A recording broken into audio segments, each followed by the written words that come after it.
Yes सरकार, नमस्कार। माहौल जब होता शानदार सरकार।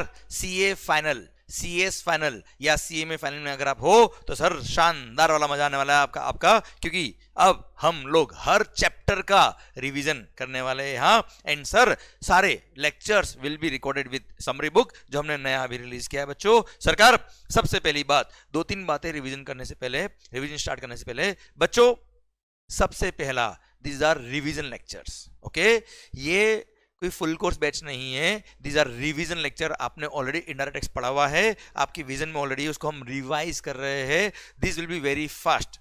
अच्छा, फास्ट होना क्यों जरूरी है? क्योंकि अगर ये स्लो हुए तो during the exams and before the exams आपका कम टाइम में इफेक्टिव रिवीजन नहीं हो पाएगा। सो बी कॉन्सेंट्रेटेड, पूरा ध्यान आपका यहां रहे सो दैट आपको हर एक पॉइंट जल्दी से कनेक्ट हो जाए एंड सर इफेक्टिवली कनेक्ट हो जाए, which is the key of success for the CA final exams. And sir सबसे इंपॉर्टेंट होता है क्या? एग्जाम से पहले आपका रिवीजन पूरा होना। Sir I will try my best कि सर अपना, भले ही सर इसमें बहुत एनर्जी लगती है बच्चों, सर गले का भी बहुत इंपैक्ट आता है, पर sir 100% I will try my best कि सर ये कम ड्यूरेशन में इफेक्टिव आपका हर एक टॉपिक, हर एक चैप्टर आपके कोर्स में, आपके इस रिवीजन में कवर हो जाए। And sir I will try कि सारे नोटिफिकेशन, सारे सर्कुलर जो आपके लिए एप्लीकेबल है वो सब भी कवर हो जाए। ओके सर, सेकंड बात, ये जो रिवीजन लेक्चर हम रिकॉर्ड कर रहे हैं these are from the, sir जो अपना नया समरी बुक रिलीज किया है उसके थ्रू है। अच्छा, आपके पास अगर इससे पहले वाले एडिशंस है तो सर आप इस बार के जो समरी बुक है अमेंडमेंट्स बहुत सारे नहीं है तो सर कोई प्रॉब्लम नहीं, पर दिस टाइम इस समरी बुक को हमने पूरा रिवैम्प कर दिया है, पूरा नेक्स्ट लेवल से हमने मॉडिफाई कर दिया है, नेक्स्ट लेवल का इंप्रोवाइज किया है इस बुक के अंदर। तो अगर आपके पास पुरानी समरी बुक है, क्लियर, तो sir you may go for this new summary book, क्योंकि ये बहुत नेक्स्ट लेवल से हमने इंप्रूव किया है, कंटेंट इसका बहुत अच्छा क्रिस्प किया है, सर्कुलर्स, नोटिफिकेशन सब कुछ हमने इसमें बहुत ही सिस्टमेटिक तरीके से और भी नेक्स्ट लेवल पे जाके इंप्रोवाइज किया, बहुत टाइम दिया इसके लिए। क्लियर, तो आप चाहे तो ये नई समरी बुक ले सकते हो अपनी वेबसाइट wahmconcept.com से। आइए बच्चों शुरू करते हैं। क्या सर? रिवीजन। सर लेके प्रभु का नाम शुरू करते हैं रिवीजन का काम। आइए बच्चों, सबसे पहला टॉपिक, सबसे पहला chapter, levy of GST, chapter number 1 of indirect tax. Sir दिल थाम के बैठेगा। सबसे पहली बात, सेक्शन 1 कहता है क्या ये एक्ट कहां अप्लाई होगा? एंटायर इंडिया में अप्लाई होगा, पर sir CGST act is, CGST and SGST charge on intra state supply. And sir अगर आप यूनियन टेरिटरी में हो, यूनियन टेरिटरी कौन कौन सी sir? Andaman Nicobar, Lakshadweep, Dadra and Nagar Haveli, Daman and Diu, Ladakh, Chandigarh and other territory में अगर आप हो और with in the union territory अगर आप सप्लाई करते हो तो ऐसे केस में वो इंट्रा स्टेट है। इंट्रा स्टेट है तो CGST and UTGST will be charge, पर अगर इंटर स्टेट सप्लाई करते हो तो सर ध्यान दीजिएगा हमेशा ही क्या लगेगा बच्चा? IGST. And sir 3 union territory कौन कौन सी? दिल्ली, पुडुचेरी एंड जम्मू एंड कश्मीर, इन यूनियन टेरिटरी में अपना खुद का स्टेट लेजिस्लेचर, इसलिए वहां पर रेस्पेक्टिव एसजीएसटी दिया हुआ है, वहां पर अगर with in the state supply करते हो तो ऐसे केस में उस पर सीजीएसटी और एसजीएसटी लगता है। इन दिल्ली, पुडुचेरी और जम्मू एंड कश्मीर का खुद का अपना एसजीएसटी अलग से बेटा, बाकी सारी यूनियन टेरिटरी के लिए सिंगल यूटीजीएसटी एक्ट बनाया हुआ है। Okay done. Sir entire India में अप्लाई होगा। इंडिया का मतलब क्या है? Land mass. अरे इंडिया का मैं याद आ गया होगा सर, अपने लेक्चर वाला याद मत करना हो सर, ध्यान देना, land mass plus sir 200 nautical miles, ध्यान देना, first 12 nautical mile is Indian territorial waters, है ना भाई सर। और उसके आगे continental shelf and exclusive economic zone of India, वो भी इंडिया की डेफिनेशन का पार्ट बनता है for the purpose of GST. And entire 200 nautical mile में कोई भी कमर्शियल एक्टिविटी अगर आपने करी है, कोई भी सप्लाई किया है, सप्लाई लिया है, तो वो चार्जेबल टू जीएसटी होगा। ठीक है सर, ध्यान देना 200 नॉटिकल माइल तक इंडिया फैला हुआ है for the purpose of GST. And sir उसके ऊपर का आसमान, नीचे की जमीन, seabed and subsoil etcetera are also part of India. मतलब अगर वहां पे कुछ सप्लाई हुआ है तो वो सप्लाई के स्कोप में आएगा, जीएसटी लगेगा। ओके सर, नेक्स्ट सर ये एक्ट अप्लाई कब से हुआ? 1 जुलाई 2017 से हुआ। जम्मू एंड कश्मीर में 8 जुलाई 2017 से एप्लीकेबल हुआ था। आइए चार्जिंग सेक्शन की तरफ बढ़ते हैं। Section number 9 sub section 1 of the CGST, और जो सेक्शन नंबर 9 है वही सेक्शन नंबर 5 है किसका? आईजीएसटी एक्ट का। दिल थाम के सुनेगा सर। चार्जिंग सेक्शन कहता है क्या? CGST shall be levied on intra state supply, intra state supply of goods और सर्विस और both, except alcohol liquor for human consumption. Alcohol liquor for human consumption पे जीएसटी नहीं लगता है, इस पे अभी भी स्टेट एक्साइज ड्यूटी और वेट लगता है बच्चों। तो sir except alcohol liquor for human consumption and it shall be levied on the value, जो हम पढ़ेंगे वैल्यूएशन के अंदर एज पर सेक्शन 15। एंड ध्यान रखिएगा बेटा, रेट ऑफ टैक्स क्या रहेगी? Rate of tax will be notified by the government on the recommendation of the GST council but not more than 20%, not more than 20%। यही अगर IGST की बात करेंगे तो maximum rate can be 40% CGST plus SGST. Clear? And sir it shall B payable by taxable person. दिल थाम के सुनिएगा, टैक्सेबल पर्सन का मतलब क्या होता है? A person who is registered under GST और is liable to be registered under GST. मतलब अगर आपने रजिस्ट्रेशन के लिए अप्लाई कर दिया voluntarily, you are not liable, तो भी आप टैक्सेबल पर्सन हो। सेकंड थिंग, अगर आप लायबल और रजिस्ट्रेशन के लिए आपने रजिस्ट्रेशन करा दिया, बहुत अच्छी बात है बेटा, पर अगर आप लायबल फॉर रजिस्ट्रेशन हो और अगर आपने रजिस्ट्रेशन के लिए अप्लाई नहीं किया, still you are a taxable person और आपको आपके सप्लाईज पे टैक्स पे करना पड़ेगा। Clear? So it shall be liable on taxable person whatever taxable supply he is making, उन सब पे उसको जीएसटी पे करना पड़ेगा। ये था section number 9 subsection 1। Same section number 5 subsection 1 of the IGST act है, बस वहां पे 40% रेट है और इंटर स्टेट सप्लाई पे लगता है क्या? आईजीएसटी। ओके, 5 गुड्स कौन कौन सी? Petroleum crude, high speed diesel, motor spirit common known as petrol, sir aviation turbine fuel and natural gas. इन 5 गुड्स पे जीएसटी लगेगा, पर from a date to be notified by the government on the recommendation of the GST council, जो अब तक notify नहीं हुई। तो 6 गुड्स घूम लो और झूम लो। अरे हाँ है ना भाई? सर इन 6 गुड्स पे अभी जीएसटी लेवी नहीं होता है, एक तो दारू पे और इन पेट्रोलियम गुड्स पे बेटा। हाँ है ना भाई? सर पर ध्यान देना बच्चों, इन 6 गुड्स को सर नॉन टैक्सेबल सप्लाई बोलते हैं, इन पे जीएसटी लेवी ही नहीं होता है। फिर आता है क्या? सेक्शन 9 सबसेक्शन 3 और सर सेक्शन 5 सबसेक्शन 3, गवर्नमेंट को पावर दिया टू नोटिफाई सम गुड्स और सर्विसेज जहां पे रिवर्स चार्ज मैकेनिज्म लगेगा और recipient will be liable to pay GST as if he is the person liable to pay GST to the government directly.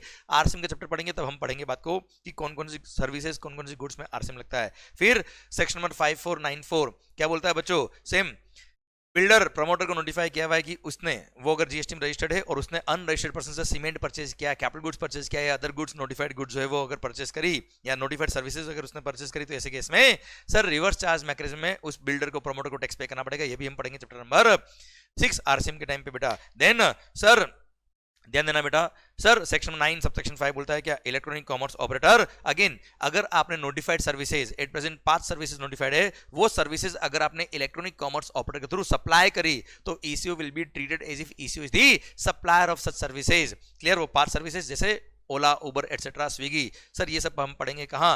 RCM and ECO वाले chapter के अंदर बच्चों। यहाँ पे सेक्शन दे रखा था इसलिए मैंने यहाँ इंट्रो दिया आपको।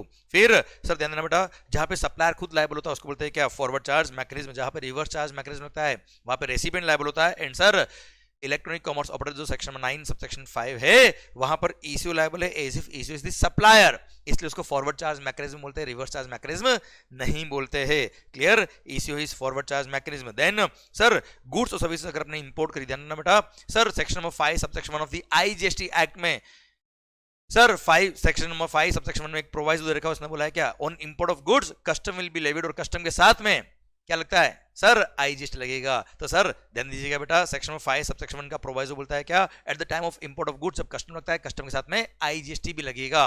पर online money gaming, online money gaming ना, इसको गुड्स माना जाता है under GST. Sir actionable claim होता है, पर सर इसके इंपोर्ट पे कस्टम नहीं लगता है, पर सर आईजीएसटी जरूर लगेगा। ओके सर, जैसे श्रीलंका की किसी वेबसाइट से आपने कोई गेम खेला जंगली रमी पर, आओ ना महाराज, मान लो वेबसाइट आउट ऑफ इंडिया की है तो वहां पे जीएसटी लगेगा। जो भी आपने पैसा खेला है, गेम खेला है, उसके लिए जो पैसा दिया उस पर बेटा। ओके चलिए सरकार, अब sir central state levies levied after introduction of GST. Sir दारू पर आपको पता है क्या? स्टेट एक्साइज लगता है, वेट और सीएसटी लगता है। देन पेट्रोलियम क्रूड और ये 5 गुड्स जो मैंने पेट्रोल वाली बताया आपको, उस पर एक्साइज लगता है, वेट और सीएसटी लगता है। सीएसटी लगेगा कब? इंटर स्टेट सेल पर। वेट लगेगा कब? Within the state sale पे बेटा। क्लियर? देन टोबैको जो खाया होगा ना बेटा आपने, तो सर सिगरेट वगैरह अरे नहीं, कभी नहीं लेने का बेटा, इस पे जीएसटी भी लगता है और एक्साइज भी लगता है। And sir drugs, sir opium, चरस गांजा, opium, Indian hemp and other narcotic drugs, इस पे जीएसटी भी है और एक्साइज भी, पर वेट नहीं है बेटा। एंड ऑल अदर गुड्स और सर्विसेज पर अब जीएसटी ही लगता है, बाकी पुराने कोई टैक्स नहीं लगते हैं। आइए सर, जीएसटी लेवी कब होता है? The taxable event under GST is supply. The supply term is defined in section number 7 of the CGST act. दिल थाम के सुनिएगा बच्चों, आई होप आपको समझ में आ रहा होगा ये रिवीजन लेक्चर्स किस तरह से आपको ध्यान से सुनने हैं। ओके, पूरा कॉन्सेंट्रेशन यह होगा, मेरी गारंटी है शॉर्टेस्ट ड्यूरेशन में मैक्सिमम कवरेज होगा एंड इफेक्टिव रिवीजन होगा। ध्यान से सुनिए। एंड सर थोड़ा सा आपको वक्त लगेगा ये वेवलेंथ को मैच करने में, पर हाँ एक बार ये वेवलेंथ मैच हो गई, गारंटी है जो इफेक्टिव रिवीजन आपका होगा माहौल बन जाएगा पढ़ाई के अंदर। एंड सर ध्यान दीजिए, जितने भी बच्चे सीए सीएस सीएमए फाइनल में हैं उन सब दोस्तों तक ये लेक्चर पहुंचा दीजिए, क्योंकि these are going to be sir game changer for your exams. And sir definitely आपको मदद मिलेगी इनके लिए सर इन लेक्चर से, क्योंकि पास्ट जितने भी आपने रिजल्ट्स देखे होंगे उसमें कई सारे बच्चों ने एग्जामिनेशन क्लेम किया है। उन सब बच्चों का ये फीडबैक है कि सर ये revision lectures are key of success, मजा आने वाला है आपको। So we are bound to help you and sir definitely sir ये रिवीजन लेक्चर आपको हेल्प करेंगे। सो जितने भी दोस्त आप लोगों के उन सबके साथ ये शेयर कर दीजिए। एंड सर माहौल बना चाहिए सबका। और हाँ, कमेंट बॉक्स में मैं इंतजार करूंगा आपके एक वर्ड का, क्या माहौल जबरदस्त शानदार। एंड सर आपको ये रिवीजन लेक्चर कैसा लगे मुझे कमेंट बॉक्स में जरूर बताइएगा, क्योंकि वो देख के ही मुझे समझ में आएगा कि माहौल बन रहा है कि नहीं बन रहा है। एंड सर ये समझिए कि वो ही मेरे लिए गिफ्ट है आपकी तरफ से। ओके आइए सरकार, sir taxable event under GST supply,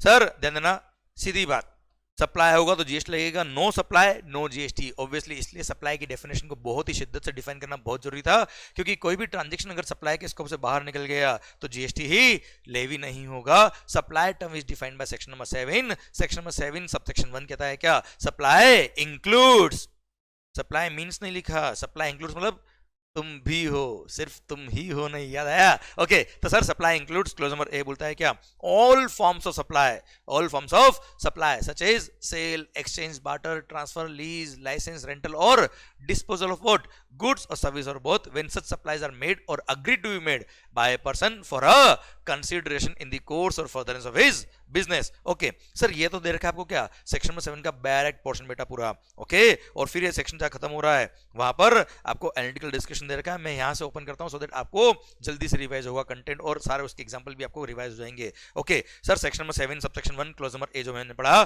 supply includes all forms of supply such as sale, exchange, barter, transfer, lease, licence, rental और डिस्पोजल ऑफ व्हाट, गुड्स और सर्विस और both When such supplies are made or agreed to be made, मतलब अगर advance payment receive हुआ है तो भी वो सप्लाई के स्कोप में आता है। अब ध्यान देना बच्चों, गुड्स हो या सर्विसेज हो, अगर एडवांस रिसीव हो रहा है तो सप्लाई के स्कोप में आएगा, सप्लाई के स्कोप में आएगा मतलब टर्नओवर का पार्ट बनेगा। पर हाँ गुड्स के केस में सर टाइम ऑफ सप्लाई जब हम पढ़ेंगे सेक्शन नंबर 12 सबसेक्शन 2 में एक नोटिफिकेशन आया हुआ है, वहां बोला है क्या, अगर गुड्स के केस में एडवांस रिसीव होता है तो उस पर टैक्स पे करने की जरूरत नहीं है। तो ध्यान दीजिएगा बेटा, गुड्स और सर्विसेज, अच्छा सर्विसेज में तो एडवांस आया तो भी टैक्स पे करना है, एडवांस नहीं आया पर आपने इनवॉइस इश्यू कर दिया तो भी टैक्स पे करना है। पर यहाँ पे गुड्स के केस में एडवांस अगर रिसीव होता तो टैक्स पे करने की जरूरत नहीं, पर सप्लाई के स्कोप में तो आ गया है क्योंकि सप्लाई इज मेड और अग्री टू बी मेड, भले वो गुड्स का हो या सर्विसेज का हो, एडवांस अगर रिसीव हो गया तो सप्लाई के स्कोप में आ गया। सप्लाई के स्कोप में आ गया मतलब वो टर्नओवर का पार्ट बनेगा, टर्नओवर का पार्ट बनेगा पर उस पर टैक्स पे करने की जरूरत नहीं है। गुड्स के केस में एडवांस अगर आया तो ध्यान देना सर, सीए फाइनल के 14 मार्क के क्वेश्चन में एक पॉइंट था ये वाला जिसमें एडवांस रिसीव होता है गुड्स के लिए, अब एडवांस रिसीव हुआ है उस पर टैक्स पे नहीं करना पर वो टर्नओवर का पार्ट बनेगा। रूल नंबर 42 43 जो होता है ना सर, जिसमें हम proportionate exemption sir proportionate ITC reverse करते हैं, उसमें जब टर्नओवर काउंट करेंगे उस टर्नओवर में गुड्स का जब एडवांस रिसीव हुआ उसको भी काउंट किया जाता है। आइए बच्चों मजा आएगा शायद इस बात को वापस से रिवाइज करके। सर सप्लाई इज मेड और agree to be made by a person for a consideration, supply should be made for a consideration, मतलब कंसीडरेशन के लिए काम किया तो सप्लाई होगा वरना सप्लाई नहीं होगा। अब कंसीडरेशन के लिए अगर काम नहीं है तो सप्लाई नहीं है। जिस गिफ्ट, क्लियर, ये कभी भी सर कंसीडरेशन नहीं है, फीस नहीं है बच्चों। आपने अगर फीस के लिए काम किया, आपने अगर फीस के लिए काम किया तो सप्लाई होगा वरना सप्लाई नहीं होगा। इसको आगे और एक्सप्लेन किया बात करते बेटा, in the course or furtherance of business. ध्यान देना बेटा, जो भी आप सप्लाई करो it should be in the course or furtherance of business. आपने अगर अपने पर्सनल ज्वेलरी बेच दी which is not the business का असेट तो ऐसे केस में सप्लाई के स्कोप में नहीं आएगा। सर अब ध्यान दीजिए, सबसे पहली बात गुड्स और सर्विस को डिफाइन किया है बेटा। Goods means every kind of movable property, it excludes money and security. ध्यान देना, मनी और सिक्योरिटीज भले वो शेयर डिबेंचर कुछ भी हो जाए, ना गुड्स है ना सर्विस है बेटा। And goods includes external claims, growing crops etcetera बेटा। हाँ है ना भाई सर, पर services means anything other than goods is called service. Clear, अगर आप फ्लैट बेच रहे हो वो भी सर्विस के स्कोप में आता है, इसलिए सेल ऑफ इमूवेबल प्रॉपर्टी को शेड्यूल नंबर 3 में इंसर्ट करेगा और वहां बोल दिया क्या, sale of land and sale of building except under construction वाले जो फ्लैट है उसको छोड़ दो, वो सप्लाई के स्कोप में नहीं आएंगे। कारण क्या है, वो भी टेक्निकली सर्विस के स्कोप में आ रहे थे। फिर it excludes money and securities, it includes activities relating to use of money. Sir अगर इंटरेस्ट रिसीव हो रहा है, आपने किसी को लोन दिया तो इंटरेस्ट भी सप्लाई ऑफ सर्विस के स्कोप में आता है, इसलिए उसको मेगा एग्जामिनेशन डाल के एग्जाम किया इंटरेस्ट को, पर प्रोसेसिंग फीस वगैरह टैक्सेबल है जीएसटी के अंदर। And sir conversion of money बेटा, आप फॉरेन एक्सचेंज ब्रोकर हो या एक करेंसी से दूसरे करेंसी एक्सचेंज कर रहे हो, या आप सर कैश की डिनोमिनेशन चेंज कर रहे हो, कमीशन ले रहे हो, तो commission chargeable to GST. Clear. अगर आप सिक्योरिटीज के ट्रांजेक्शन अरेंज करते हो, फैसिलिटेट करते हो बेटा, आप फॉरेन एक्सचेंज, आप ब्रोकर हो बेटा, स्टॉक एक्सचेंज में लिस्टेड हो, तो सर उसके लिए जो कमीशन लिया है, ब्रोकरेज लिया है, उस पर जीएसटी लगेगा। सेल ऑफ सिक्योरिटी पे जीएसटी नहीं है, पर उसके लिए ब्रोकरेज जो लिया उस पर जीएसटी लगेगा। Then money shall not include any currency that is held for its numismatic value. आप होते ना कई बार ओल्ड कॉइन वगैरह होल्ड किए हुए आपने, और ओल्ड कॉइन जब बेचते हो तो बहुत भारी वैल्यू में बिकते हैं बेटा, those are goods, that is not money, और गुड्स अगर है तो जीएसटी लगेगा उनके सेल पर। और ये सर कंसिडरेशन का एनालिसिस दे रखा है, इसमें सिंपली बोला है क्या, अगर आपने कोई एक्टिविटी करी फॉर अ कंसिडरेशन तो सप्लाई होगा, वरना सप्लाई नहीं होगा। कंसिडरेशन में भी इन मनी, में भी इन काइंड, कुछ पाने के लिए कुछ किया है सर, इट में भी मनी, इट में भी इन काइंड, तो वो सप्लाई के स्कोप में आएगा, अदरवाइज सप्लाई के स्कोप में नहीं आएगा। मैं एग्जांपल देता हूं मस्त वाला बेटा, सर अगर आपने किसी चैरिटेबल इंस्टीट्यूशन को डोनेशन दिया है, क्लियर, तो सप्लाई के स्कोप में नहीं आता है। पर सर ध्यान दीजिए बेटा, अब उन्होंने डोनेशन लिया और just to show their gratitude उन्होंने किसी वॉल पर या किसी रूम के ऊपर लिख दिया है, sir received with thanks from this person, हाँ है ना भाई, तो ऐसा मतलब, इसका मतलब ये नहीं कि वो आपका मार्केटिंग सर्विस दे रहा है आपको, इसकी वजह से आपने फीस दिया, it is not a supply at all, क्योंकि वहां पे आपकी इंटेंशन सर कमाने की नहीं थी, सर पुण्य का काम आपने पुण्य के लिए किया, तो नो जीएसटी। पर अगर चैरिटेबल इंस्टीट्यूशन हो या कोई भी स्कूल है, कोई भी सर ऑर्गेनाइजेशन है, सर जहां पे वो चैरिटेबल इंस्टीट्यूशन बोलती है कि यहाँ पे हमारे बहुत सारे भक्त आने वाले हैं, बहुत सारे लोग आने वाले हैं, अगर आप अपने बिजनेस का यहाँ पे एडवर्टाइजमेंट चाहते हो तो 10 लाख रुपए आपको देने पड़ेंगे, और आपने एग्री कर लिया, तो charitable institution is now bound to promote your business. तो आपके बिजनेस का प्रमोशन या मार्केटिंग अगर वो कर रहे हैं, एडवर्टीजमेंट अगर वो कर रहे हैं, और उसके लिए अगर आपने उनको कोई अमाउंट दिया, तो वो डोनेशन का नाम भले लिखा हो, पर they are legally bound to advertise your business, इसलिए वो सप्लाई के स्कोप में आएगा। एक तरह से वो चैरिटेबल ऑर्गेनाइजेशन, जो भी ऑर्गेनाइजेशन है, they are providing advertisement services to that business entity, इसलिए वो सप्लाई के स्कोप में आएगा। और वो डोनेशन नहीं, वो फीस है, उस पर जीएसटी लगेगा। भारत माता की जय।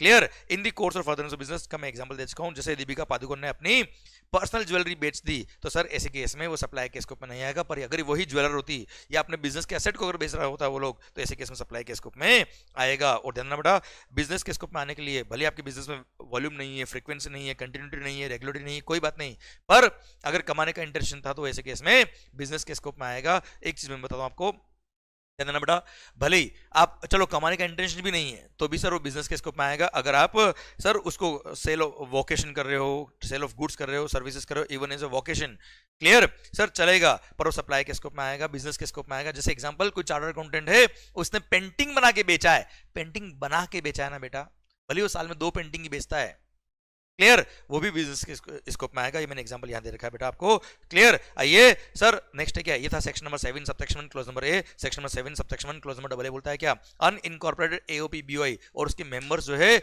वो 2 सेपरेट पर्सन कहलाएंगे, आए ना भाई। और उन्होंने अगर कोई एक्टिविटी आपस में करी है, sale of supply of goods या सप्लाई ऑफ सर्विसेज की फॉर अ कंसिडरेशन, तो सप्लाई के स्कोप में आएगा और उस पर जीएसटी लगेगा। अच्छा, एक मेंबर ने दूसरे मेंबर को सप्लाई किया, सप्लाई के स्कोप में आएगा।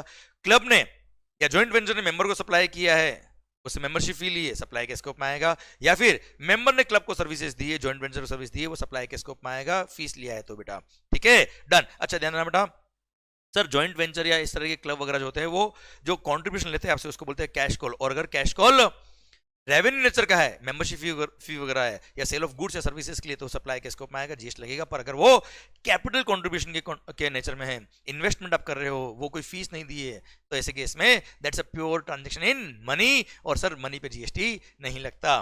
Clear, done. आइए सेक्शन नंबर 7 सबसेक्शन 1 क्लोज में बी बोलता है क्या, अगर आपने कोई सर्विसेज इंपोर्ट करी है sir for a consideration, import of services for a consideration whether or not in the course of furtherance of business. जैसे आपने netflix.com का सब्सक्रिप्शन लिया, भले अपने बिजनेस के लिए नहीं लिया, फिर भी वो सप्लाई के स्कोप में आता है, सप्लाई के स्कोप में आएगा तो जीएसटी लगेगा। ध्यान देना बच्चा, आगे मेगा एग्जिबिशन लिस्ट में लिखा है क्या, अगर आपने अपने पर्सनल यूज के लिए other than for the purpose of business अगर आपने कोई सर्विसेज इंपोर्ट करी तो उस पर जीएसटी क्या है, एग्जेम्प्ट है। आगे मेगा एग्जिबिशन लिस्ट में लिखा है एक्सेप्ट वन एक्सेप्शन, कौन सा, OIDR सर्विस बेटा, आपने ऑनलाइन इंफॉर्मेशन और डेटाबेस एक्सेस और रिट्रीवल सर्विसेज अगर आउट ऑफ इंडिया से इंडिया में इंपोर्ट करी है, भले अपने पर्सनल यूज के लिए इंपोर्ट करी है, यस जीएसटी लगता है। अदर देन दैट सारी सर्विसेज को अगर आपने पर्सनल यूज के लिए इंपोर्ट किया तो जीएसटी क्या रहेगा, एग्जेम्प्ट रहेगा। क्लियर, ये मैंने लिंक करके पढ़ाया, इसलिए मैंने एग्जांपल ही क्या दिया बेटा आपको, सर OIDR ऑनलाइन वीडियो आपने सब्सक्राइब किया, एग्जांपल netflix.com बेटा, ओके। अच्छा, इंपोर्ट ऑफ गुड्स क्या, तो कस्टम से गवर्न होता है बेटा, okay. Then section number 7 subsection 1 clause number C बोलता है क्या,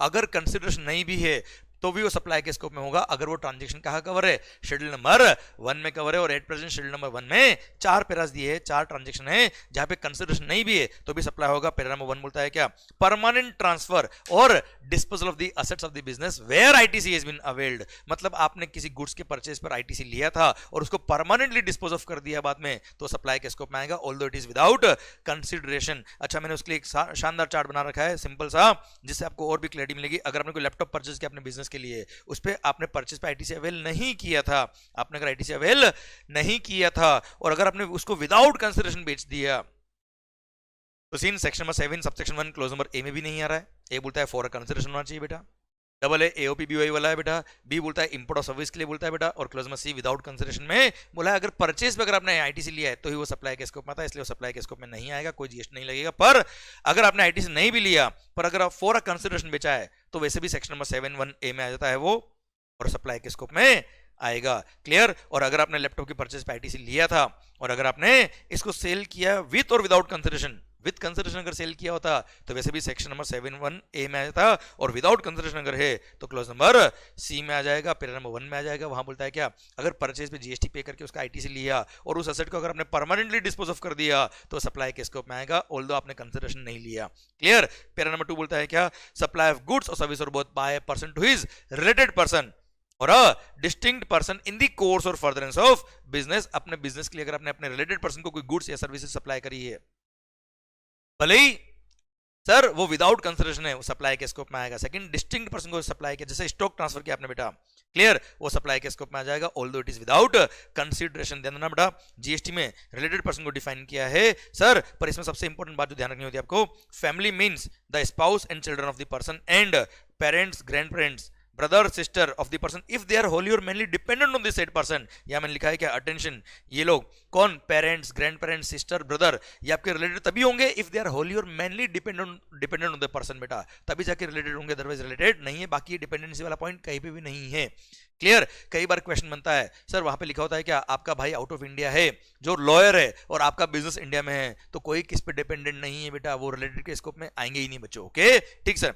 तो सर ये हमारा रिलेटेड पर्सन। अब ध्यान देना बेटा, एम्प्लॉयर एम्प्लॉय भी क्या होते हैं, रिलेटेड पर्सन होते हैं अंडर जीएसटी। पर अगर किसी एम्प्लॉयर ने अपने एम्प्लॉय को पर एम्प्लॉय गिफ्ट्स दिए हैं up to value of rupees 50,000 in a financial year, तो वो सप्लाई के स्कोप में नहीं आएगा। सप्लाई के स्कोप में नहीं आएगा मतलब जीएसटी लगेगा ही नहीं बच्चों। जैसे एक बार एक क्वेश्चन में दे रखा था आरटीपी में कि दीपावली के ओकेजन पर 35 लाख रुपए के मोबाइल फोन गिफ्ट कर दिए किसी एम्प्लॉयर ने अपने एम्प्लॉय को। 100 एम्प्लॉय बेटा, तो ध्यान देना 35 लाख के मोबाइल फोन थे, 35 लाख डिवाइड बाय 100 के जाते कितना हो गया, 35,000 पर एम्प्लॉय आया बेटा ये, तो सप्लाई के स्कोप में नहीं आएगा। और सप्लाई के स्कोप में नहीं आएगा तो जीएसटी नहीं लगेगा। एट द सेम टाइम उन मोबाइल फोन के परचेज पे अगर कोई जीएसटी पे किया तो उसका आईटीसी भी नहीं मिलेगा, क्योंकि section number 17 subsection 5 clause number H बोलता है क्या, any of the goods which are given as free distribution, gift या फ्री सैंपल की तरह डिस्पोज ऑफ कर दिया आपने तो सप्लाई, तो उसमें आईटीसी नहीं मिलता है बेटा आपको। ओके चलिए सरकार, डिस्टिंक्ट पर्सन को अगर आपने सप्लाई किया, जैसे सेम पैन नंबर पे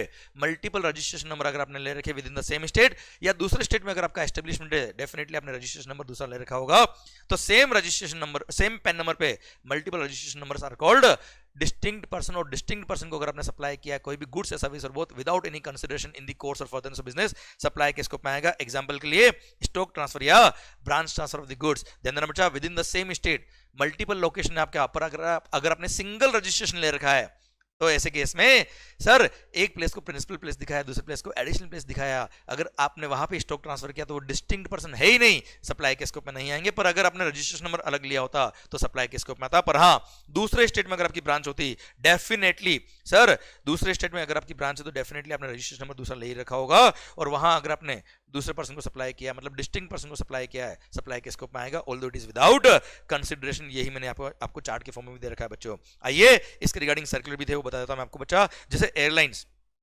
ने क्या किया, एक ब्रांच है मुंबई में, एक ब्रांच है दिल्ली में। सर दिल्ली वाली ब्रांच को मुंबई वाली ब्रांच ने क्या किया, एयरक्राफ्ट के इंजन पार्ट्स या कंपोनेंट्स एक्सेसरीज वगैरह ट्रांसफर करी, since inter state branch transfer of goods हो गया, सप्लाई के स्कोप में आएगा और ऐसे केस में जीएसटी लगेगा। फर्दर जैसे मुंबई ब्रांच ने वो एयरक्राफ्ट के पार्ट्स इंजन किसी से परचेज किए थे, परचेज पे जीएसटी पे किया तो उसको आईटीसी मिल जाएगा, क्योंकि डिस्टिंक्ट पर्सन को सप्लाई करने पे जीएसटी लग रहा है, तो सेल पे जीएसटी लग रहा है, परचेज पे जीएसटी पे किया, उसका आईटीसी मिल जाएगा। सेकंड, सर उन पार्ट्स को या कोई भी कंपनी एक ब्रांच से अपने डिस्टिंक्ट पर्सन को कोई भी गुड्स भेज रहे हैं, उसके लिए मोड ऑफ कन्वेंस यूज किया, जैसे सर ट्रक यूज किया, क्या ट्रक भी सप्लाई हो गया क्या? नहीं। तो सर जो गुड्स ट्रांसफर कर रही वो सप्लाई हुआ है। हाँ, अगर ट्रक भी परमानेंट भेज दिया होता तो सप्लाई के स्कोप में आता, अदरवाइज ट्रक सप्लाई के स्कोप में नहीं आएगा। मतलब mode of conveyance, various mode of conveyance, भले वो ट्रक हो, बस हो, टैंकर हो, कार हो, ट्रेन हो, ट्रेलर हो, वेसल हो, एयरक्राफ्ट हो, जो आपने डिस्टिंक्ट पर्सन को भेजा, जस्ट आपने यूज किया एज मोड ऑफ कन्वेंस, तो सप्लाई के स्कोप में नहीं आएगा, अनलेस अनटिल आपने परमानेंटली उसको भेज दिया तो बात अलग होगी बेटा। Okay, clear. अच्छा, वो दूसरी ब्रांच ने आपकी इस दूसरी ब्रांच मतलब डिस्टिंक्ट पर्सन ने आपके इस ब्रांच के ट्रक का रिपेयरिंग किया है, तो repairing will be supply of service by that distinct person to our branch, वो सप्लाई ऑफ सर्विस के स्कोप में आएगा, ऑल्दो विदाउट कंसिडरेशन है। Same is the circular for the rigs, tools, spares and all other goods on the wheels like crane et cetera. होता है ना sir, जैसे हमारा बहुत बड़ा पावर प्लांट रिपेयरिंग करने का सर हमारा काम है sir, we are the engineering firm बेटा। याद है बेटा, ट्रक पे ही हमने क्या कर रखा है, बहुत सारी मशीन्स, पार्ट्स, कंपोनेंट्स वगैरह इंस्टॉल किए, सो दैट हम उन प्लांट पे जाके उनका रिपेयरिंग कर पाए। अब हमने हमारी एक ब्रांच से दूसरी ब्रांच में इस तरह की ट्रक भेजी है, truck which is installed with the machinery of the repairing, तो वो ट्रक सप्लाई नहीं हुआ है, उसके अंदर पार्ट्स, कंपोनेंट्स वगैरह जो भी है वो सप्लाई नहीं हुए। हाँ, उसमें कंज्यूमेबल अगर है तो वो अगर दूसरी ब्रांच को गए हैं, वो सिंस वापस रिटर्न नहीं होंगे, इसलिए कंज्यूमेबल सप्लाई के स्कोप में आएंगे, अदरवाइज कुछ भी सप्लाई के स्कोप में नहीं आएगा। क्लियर। डिस्टिंक्ट पर्सन को अगर भेजा है तो बेटा भारत माता की जय। आइए पैरा नंबर 3 बोलता है क्या, supply of goods between principal and agent. अगर प्रिंसिपल ने एजेंट क्या गुड्स भेजा है, जहां पे एजेंट जब कस्टमर को बिल इशू कर रहा है, वो अगर खुद के नाम का बिल इशू कर रहा है, तो प्रिंसिपल के यहां से एजेंट क्या जब गुड्स जाएगा तो मान लेंगे सप्लाई हो गया है, supply of goods by principal to his agent where agent undertake to supply the goods on behalf of principal. मतलब खुद के नाम का अगर वो एजेंट बिल इशू कर रहा है कस्टमर को, तो प्रिंसिपल क्या से एजेंट क्या गया सप्लाई मान लेंगे, उस पर जीएसटी लगेगा। पर अगर एजेंट जो इनवॉइस इशू कर रहा है कस्टमर को, वो अपने नाम का बिल इशू नहीं कर रहा है, वो प्रिंसिपल के नाम का बिल इशू कर रहा है, तो ऐसे केस में प्रिंसिपल क्या से एजेंट क्या गुड्स जाएगा, वो सप्लाई के स्कोप में नहीं आएगा। Same way vice versa, sir agent ने गुड्स परचेज किया, आप मेरे परचेजिंग एजेंट हो बेटा, और वो प्रिंसिपल को भेज रहा है बेटा गुड्स, तो ऐसे केस में एजेंट क्या है जब प्रिंसिपल क्या गुड्स जा रहा है, वो सप्लाई के स्कोप में आएगा। अगर जब एजेंट ने गुड्स खरीदी थी तो परचेज का बिल जो था वो अगर एजेंट के नाम का बिल इशू हुआ था फ्रॉम द वेंडर, तो ऐसे केस में ये मानेंगे कि उस वेंडर ने एजेंट को बेचा है गुड्स, और एजेंट बेचेगा किसको, प्रिंसिपल को, ऐसा माना जाएगा। So supply of goods by agent to his principal where agent undertake to receive the goods on behalf of principal, तो ऐसे केस में एजेंट टू प्रिंसिपल जब गुड्स आ रहा है, अगर एजेंट के नाम का बिल बना हुआ है परचेज वाला, तो ऐसे केस में एजेंट के प्रिंसिपल क्या गुड्स आएगा उसको सप्लाई के स्कोप में मान लेंगे और उस पर जीएसटी लगेगा। Clear, done. ध्यान देना सारा खेल किसका है, बिलिंग वाला है, मैंने यहाँ लिखा हुआ है बेटा। ओके, तभी वो इस तरह का एजेंट जो है वो शेड्यूल नंबर 1 पैरा नंबर 3 में कवर होगा, वरना वो कवर नहीं होगा। अगर डायरेक्ट प्रिंसिपल के नाम का बिल बना होता परचेज पर, तो सर ऐसे केस में सिंपल कमीशन एजेंट है, अपना कमीशन का बिल लिखेगा, दैट इज कमीशन का अमाउंट, सप्लाई ऑफ सर्विस होता, और ये शेड्यूल नंबर 1 में कवर नहीं होता। ओके, अब भले वो डेल क्रेडिटर एजेंट हो, भले वो कमीशन एजेंट हो, क्लियरिंग एंड फॉरवर्डिंग एजेंट हो, या कोई भी नाम दे दे एजेंट का, ध्यान देना बेटा, सर सिस्टम यही होता है, हमेशा फंडामेंटल यही होता है। और हाँ, इस तरह का जो एजेंट होता है who is supplying the goods और services on behalf of principal, मतलब खुद के नाम का बिल इशू कर रहा है, ऐसे एजेंट को कंपलसरी रजिस्ट्रेशन होता है, सेक्शन नंबर 24 में लिखा है आगे रजिस्ट्रेशन चैप्टर में बेटा, ठीक है। उसको 20 लाख का कोई बेनिफिट नहीं मिलता है। प्लस डेल क्रेडिटर एजेंट के लिए एक और सर्कुलर होता है बच्चों, वो क्या बोलता है बच्चा, ध्यान देना बेटा। सर अच्छा, ऑलरेडी वाला ऊपर वाला सर्कुलर मैं बता चुका हूं बेटा आपको।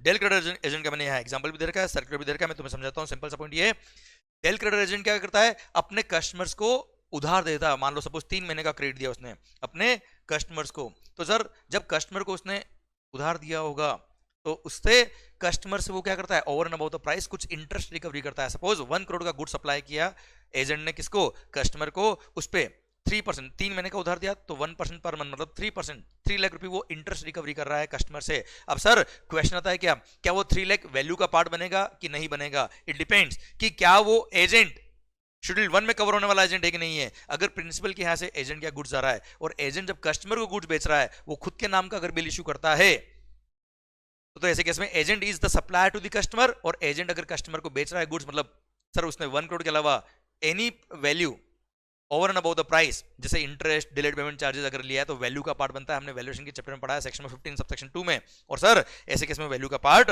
बन जाएगा, इंटरेस्ट को भी वैल्यू में ऐड करके पूरे इस एग्जांपल में 1 करोड़ 3 लाख पर क्या लगेगा, जीएसटी। पर सर यही अगर एजेंट ने जो कस्टमर को बिल इशू किया होता, उस डेल क्रेडिटर एजेंट ने जो कस्टमर को बिल इशू किया वो सर प्रिंसिपल के नाम का बिल इशू हुआ था बेटा, तो ऐसे केस में del credere agent is not supplying the goods to the customer, तो ऐसे केस में सर 1 करोड़ का जो ओरिजिनल बिल था उसी पे जीएसटी लगेगा। हाँ, टीसीए ने क्या किया है, केवल लोन दिया है अपने कस्टमर को, लोन के अगेंस्ट क्या रिसीव हुआ उसको, इंटरेस्ट 3 लाख का, और लोन पे अगर इंटरेस्ट रिसीव होता तो वो एग्जाम होता है, उस पर कोई जीएसटी नहीं लगता है। इस केस में 1 करोड़ पे ही जीएसटी लगेगा बच्चों। आइए बच्चों नेक्स्ट क्या है, पैरा नंबर 4 बोलता है शेड्यूल 1 का पैरा नंबर 4 बोलता है import of services without consideration from your related person or establishment located outside India. Sir ध्यान देना बच्चों, आपकी ही एस्टेब्लिशमेंट आउट ऑफ इंडिया है या आपका related person out of India है, उससे अगर आपने in the course or furtherance of business sir कोई सर्विसेज इंपोर्ट करिए, भले आप जो जिसने सर्विसेज इंपोर्ट करी वो जीएसटी में रजिस्टर्ड है या नहीं है, कोई फर्क नहीं पड़ता, कोई भी पर्सन है, क्लियर। तो सर ऐसे केस में सप्लाई के स्कोप में आएगा सर और जीएसटी लगेगा, ठीक है। तो इंपोर्ट ऑफ सर्विसेज के लिए वापस एनालिसिस दिया है, import of services with consideration अगर है तो हमेशा सप्लाई के स्कोप में आएगा, क्योंकि वो भले in the course of furtherance हो या in the course of furtherance of business ना हो तो भी वो सप्लाई के स्कोप में आता है, क्योंकि section number 7 subsection 1 clause number B कहता है क्या, इंपोर्ट ऑफ सर्विसेज क्या बोलता है बच्चों, import of services for a consideration whether or not in the course of furtherance of business वो सप्लाई के स्कोप में आएगा। पर import of services without consideration ये भी सप्लाई के स्कोप में आ जाएगा अगर आपने in the course of furtherance of business services ली थी फ्रॉम योर रिलेटेड पर्सन और distinct establishment located outside India, तो ही वो सप्लाई के स्कोप में आएगा, अदर केसेस सप्लाई के स्कोप में नहीं आएंगे। ध्यान देना, आउट ऑफ इंडिया अगर आपका भाई है जिसका खुद का अपना बिजनेस है, आपका खुद का बिजनेस है, तो वो रिलेटेड पर्सन के स्कोप में नहीं आएगा, ओके, वो सप्लाई के स्कोप में नहीं आएगा क्योंकि वो रिलेटेड पर्सन ही नहीं है, भले अपनी सर्विसेज इंपोर्ट करिए अपने बिजनेस के लिए, पर्सनल यूज के लिए, उससे फर्क नहीं पड़ेगा। आइए बच्चों, सर ये था आपका क्या, सेक्शन नंबर 7 सबसेक्शन 1 हमने पढ़ा सर, जहां पर हमने क्लोज नंबर ए पढ़ा, डबल ए पढ़ा, बी और सी पढ़ा, अभी हमने शेड्यूल नंबर 1। आइए सेक्शन नंबर 7 सबसेक्शन 1 ए बोलता है क्या, फॉलोइंग ट्रांजैक्शन जो हमने शेड्यूल नंबर 2 में कवर किए वो इधर सप्लाई ऑफ गुड्स कहलाएंगे या सप्लाई ऑफ सर्विस कहलाएंगे। जहां डिस्प्यूट था उन्होंने क्लैरिफाई किया, पर हाँ वो ट्रांजैक्शन सप्लाई है कि नहीं है ये इस पर सेक्शन नंबर 7 सबसेक्शन 1 देख लेना। सेक्शन नंबर 7 सबसेक्शन 1 ए बोलता है क्या, अगर कोई ट्रांजैक्शन ऑलरेडी सप्लाई है इस पर सेक्शन नंबर 7 सबसेक्शन 1 और वहां डिस्प्यूट है क्या, सप्लाई ऑफ गुड्स है कि सप्लाई ऑफ सर्विस है, तो यहां पर हमने 6 पैरा दे रखे हैं जहां डिफाइन किया कि ये पर्टिकुलर ट्रांजैक्शन गुड्स कहलाएगा, ये particular transaction supply of service कहलाएगा। फर्स्ट है क्या, गुड्स के regarding transfer of goods, transfer of title in the goods, goods का ओनरशिप ट्रांसफर किया हमेशा सप्लाई ऑफ गुड्स कहलाएगा। आपने right in use undivided shares in the goods आपने ट्रांसफर किया without transfer of title in goods, जैसे renting of the machinery है, ऐसे केस में सप्लाई ऑफ सर्विस है। सर ध्यान देना, ऑपरेटिंग लीज इसमें आएगा, पर सर अगर आपने कोई गुड्स को इंस्टॉलमेंट बेचा है बेटा, सर जैसे हायर परचेज पे बेचा है जहां पे ownership shall pass on a future date upon payment of all the instalment, तो ऐसे केस में वो सप्लाई ऑफ गुड्स के स्कोप में आएगा। हर इंस्टॉलमेंट जो आप पे करे वो सप्लाई ऑफ गुड्स के स्कोप में आके उसको ट्रीट किया जाएगा as if it is a sale of goods. पर at the same time sir अगर आपने फाइनेंस लीज पे कोई गुड्स दिया है, इस पे दिया बेटा फाइनेंस लीज पे, मतलब right to use any goods आपने ट्रांसफर किया है सर, तो ऐसे केस में हर लीज पेमेंट जो आ रहा है सर वह हर लीज पेमेंट क्या कहलाएगा, सप्लाई ऑफ सर सर्विस कहलाएगा, क्योंकि ownership shall pass on a future date नहीं है, क्लियर। तो राइट इन यूज ट्रांसफर किया या राइट टू यूज ट्रांसफर किया, हर एक सर लीज पेमेंट क्या है, सप्लाई ऑफ सर्विस है। हाँ फाइनेंस लीज में क्या होता है, लास्ट सर जब उसका लीज पीरियड खत्म हो रहा होता है तब लास्ट में ऑप्शन मिलता है लेजी को कि वो चाहे तो ओनरशिप ले सकता है, तो वो अगर उसने ओनरशिप लिया है कुछ पेमेंट करके तो वो ट्रांजैक्शन सप्लाई ऑफ गुड्स के स्कोप में आएगा, अदरवाइज हर लीज पेमेंट जो वो कर रहा है सप्लाई ऑफ सर्विस के स्कोप में आएगा। आइए लैंड और बिल्डिंग आपने लीज पे दिया है, टेनेंसी राइट दिया है, ईजमेंट दिया है, राइट टू ऑक्यूपाइड दिया है, लीज लेटिंग ऑफ बिल्डिंग दिया है, सब सप्लाई ऑफ सर्विस है, ठीक है। ट्रीटमेंट और प्रोसेस, किसी और की गुड्स पे कोई ट्रीटमेंट प्रोसेस किया, जॉब वर्क किया, रिपेयरिंग किया, supply of service. Sir transfer of business assets, ध्यान देना बेटा परमानेंट ट्रांसफर किया बिजनेस असेट का तो सप्लाई ऑफ गुड्स कहलाता है। अब ध्यान देना बच्चों, सर अब उसके परचेज में आपने आईटीसी लिया था या नहीं लिया था, विद कंसिडरेशन है विदाउट कंसिडरेशन क्या है वो कंडीशन पहले आप चेक कर लेना, वो सेक्शन नंबर 7 सबसेक्शन 1 के हिसाब से सप्लाई होगा तो यहां पे बात आएगी और यहां बात आएगी तो सप्लाई ऑफ गुड्स कहलाएगा बेटा वो, ठीक है। अब अपने बिजनेस के एसेट्स को किसी को पर्सनल यूज के लिए दे दिए, यूज करने के लिए, या फिर सर प्राइवेट यूज के लिए दे दिए which is other than for the purpose of business, तो ऐसे केस में वो सप्लाई ऑफ सर्विस कहलाएगा, क्योंकि टेम्पररी ट्रांसफर किया आपने, परमानेंट नहीं दिया है, टेम्पररी दिया बेटा। फिर अगर कोई पर्सन अपने बिजनेस का रजिस्ट्रेशन क्या कर देता है, कैंसिल कर देता है, when a person ceases to be a taxable person, तो ऐसे केस में जितने भी बिजनेस के एसेट उसके हैं जिनके परचेज पे उसने आईटीसी लिया था वो सारे के सारे एसेट मान लेंगे उसने खुद ने ही खुद को सप्लाई कर दिया, सप्लाई ऑफ गुड्स के स्कोप में आता है।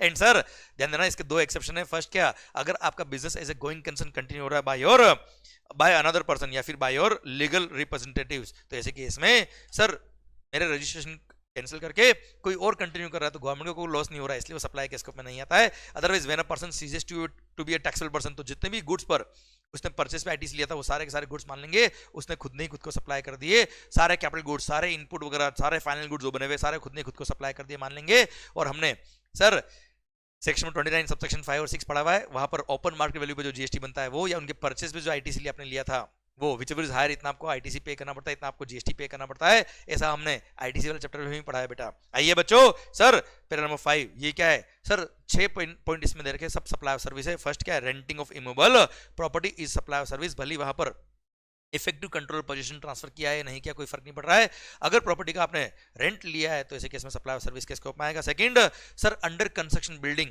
अच्छा, उससे पहले सर इसमें 2 पार्ट है। मैंने आपके लिए कोई बिल्डिंग बनाई है, कॉम्प्लेक्स बनाया, सिविल स्ट्रक्चर बनाया या उसका कोई पार्ट बनाया तो सप्लाई ऑफ सर्विस कहलाएगा बेटा। सेकंड सर ध्यान देना बेटा, construction of a complex building, civil structure और अ पार्ट देयर ऑफ, आपके लिए बनाया बिल्डिंग, सप्लाई ऑफ सर्विस है बेटा। सेकंड, अब यहाँ पे सेकंड पार्ट याद करो, मैंने लेक्चर में लिखा है पार्ट 1 पार्ट 2 लिखवाया है, पार्ट 2 यहां से लेकर, ठीक है।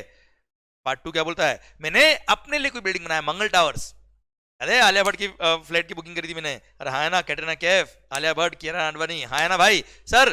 तो मैंने मान लो मंगल टावर बनाया है बेटा, जिसमें 100 फ्लैट्स है, 100 फ्लैट्स में से 70 फ्लैट बुक हो गए before grant of completion certificate by the competent authority or its first occupation whichever is earlier. तो जितने फ्लैट बुक हो गए, मतलब even a single rupees received, even a single rupee is received before grant of completion certificate या first occupation whichever is earlier, तो पूरा flat इस supply of service के स्कोप में आ जाएगा। पूरे फ्लैट की जो वैल्यू होगी वो चार्जेबल टू जीएसटी होगी। और हाँ, इसमें जीएसटी पे कब करना है? जब जब पैसा रिसीव होगा as per time of supply आपको टैक्स पे करना है, पर entire flat is chargeable to GST अगर 1 रुपया भी पहले रिसीव हो गया था तो। पर हाँ, मान लो 30 फ्लैट्स बुक ही नहीं हुए, क्लियर, 1 रुपया भी रिसीव नहीं हुआ, no consideration received before grant of completion certificate या first occupation whichever is earlier, तो ऐसे केस में वो फ्लैट सप्लाई के स्कोप में नहीं आएगा। हाँ, उस फ्लैट को अगर आप सब्सिक्वेंटली बेचते हो तो it is sale of immovable property, और सेल ऑफ इमूवेबल प्रॉपर्टी तो it is not neither supply of goods not supply of service, special number 3 para number 5, clear, done. अब कॉम्पिटेंट अथॉरिटी कौन है to issue the completion certificate? Sir आपके local या municipal law में define किया हुआ है। हर एरिया के लोकल या म्युनिसिपल लॉ में अगर कोई गवर्नमेंट अथॉरिटी डिफाइन कर दी कि यही competent authority to issue the completion certificate, तो वो गवर्नमेंट अथॉरिटी कौन है? Competent authority. पर अगर आपके लोकल या म्युनिसिपल लॉ में ऐसी कोई रिक्वायरमेंट नहीं है तो इन 3 में से किसी भी एक का सर्टिफिकेट, आर्किटेक्ट, चार्टर्ड इंजीनियर और licence surveyor of that area का आप सर्टिफिकेट लेंगे तो मान लेंगे आपका बिल्डिंग कंप्लीट हो गया है, completion certificate by the competent authority receive हो गया है बेटा, ठीक है, डन। सर आइए, सर पैरा नंबर सी बोलता है क्या? आईपीआर, कॉपीराइट, पेटेंट, ट्रेडमार्क, इसको अगर टेम्परेरी ट्रांसफर किया है, परमिटिंग द यूज किया, जैसे पब्लिशर को ऑथर ने राइट दिए बेटा, उसको रॉयल्टी मिल रहा है, that is supply of service. फिर सर कस्टमाइज सॉफ्टवेयर बेटा, हाँ है ना सर, डेवलप करा, एनहांस किया, इंप्लीमेंट किया, अपग्रेड किया, सर उसमें कोई मॉड्यूल ऐड किया, ट्रेनिंग दी, सर उसको इंप्लीमेंट एग्जीक्यूट करवाया, सब सप्लाई ऑफ सर्विस के स्कोप में आता है। देन सर कुछ नहीं करने के पैसे मिल रहे, non compete agreement is supply of service. इस पे बहुत ही सुंदर सर्कुलर दे रखा है मैंने मेगा एग्जीबिशन लिस्ट के एंड में, जहाँ पे मैंने बताया हुआ लिक्विड डैमेजेस, पेनल्टी चार्ज करी किसी काम के लिए तो वो सप्लाई के स्कोप में आते ही नहीं, क्योंकि वो फीस रिसीव नहीं हुआ, that is not a fees at all.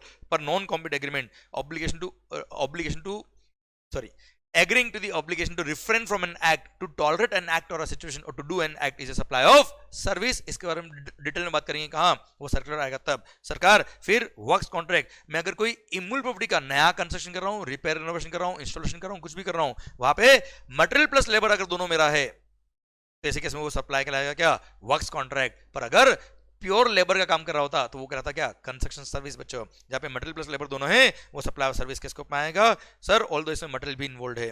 फिर रेस्टोरेंट आउटडोर कैटरिंग सर्विस भी सप्लाई ऑफ सर्विस के स्कोप में आएगी, क्लियर, डन। सरकार अब सर्कुलर टेनेंसी राइट्स, सर ध्यान दीजिएगा बेटा, मैं मान लो किसी प्रॉपर्टी का ऑनर हूं, मैंने आपको कोई प्रॉपर्टी लीज पे दी है, अब सर वो प्रॉपर्टी खाली करने के लिए आप मेरे से पैसा मांग रहे हो बेटा, प्रॉपर्टी मेरी और मेरी प्रॉपर्टी मेरे को वापस लेना है तो आप मेरे से पैसा चार्ज करो, क्योंकि आप बोलते हो क्या मैंने उस प्रॉपर्टी का वैल्यू क्रिएट कर दिया है, मैंने 50 लाख रुपए आपको दिए टू वैकेट द प्रॉपर्टी, तो सर ऐसे केस में आप मेरे से क्या चार्ज करो? Tenancy rights, clear, tenancy premium transfer कर रहे हो, टेनेंसी प्रीमियम चार्ज करो to transfer the tenancy rights, तो ऐसे केस में 50 लाख की सप्लाई ऑफ सर्विस, उस पर जीएसटी लगेगा, क्लियर। सेकंड थिंग, आप हो आउटगोइंग टेनेंट, मैं हूं ऑनर ऑफ द प्रॉपर्टी, अब कोई इनकमिंग टेनेंट आ रहा है, नया टेनेंट आ रहा है, उससे अगर टेनेंसी प्रीमियम चार्ज किया, भले आउटगोइंग टेनेंट ने चार्ज किया है, भले आउटगोइंग टेनेंट ने चार्ज किया है या ऑनर ऑफ द प्रॉपर्टी ने चार्ज किया है, वो सप्लाई के स्कोप में आएगा, और जो हमने उससे टेनेंसी प्रीमियम चार्ज किया वो जीएसटी के स्कोप में आएगा, जीएसटी लगेगा बेटा उस पे, ठीक है। पर एक ध्यान रखना बेटा, अगर owner of the property incoming tenant से टेनेंसी प्रीमियम चार्ज कर रहा है और वो प्रॉपर्टी जो है वो क्या है?